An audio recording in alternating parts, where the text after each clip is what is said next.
Mazda has been making a lot of noise recently about not giving up on the rotary engine. Enough that we started to think it might show a new epitrochoid-engined concept at this year's Tokyo Motor Show. But the brand is nothing if not surprising. Have you driven a CX-5 or a CX-9? Have you noted the real-world fuel economy in a Mazda 3? Have you looked at a Miata RF? So instead of trotting out the latest in wanko weirdness, today in its home market, the Mazda folks pulled the silk off of a stunning full-size four-door design concept, the somewhat inaptly named Vision Coupe. Known mainly for sporty and affordable smallish vehicles, Mazda hasn't really had an entry in this category since, ever. Well, save for the staid and short-lived 929 of the 90s, and the rotary-powered, 7/8 scale Olds Cutlass, JDM-only road pacer of the 70s, as customers flock to crossovers. It's not exactly a category brimming with vitality, at least in the American market. Sales of the existing Mazda 6 are down in the States by nearly 25% this year, double the market average for cars.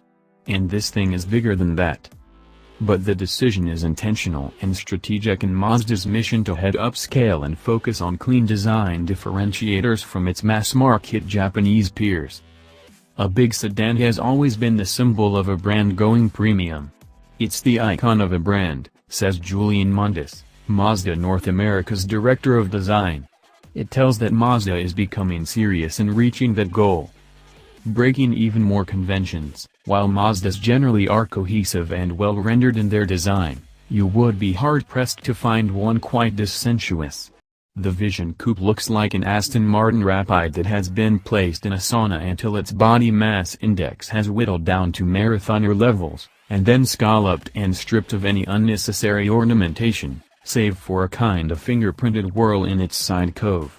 It is elemental, at once plainer and burnished, with the lovely long hood/shore deck proportions of a classic front engine, rear-wheel drive Grand Tourer.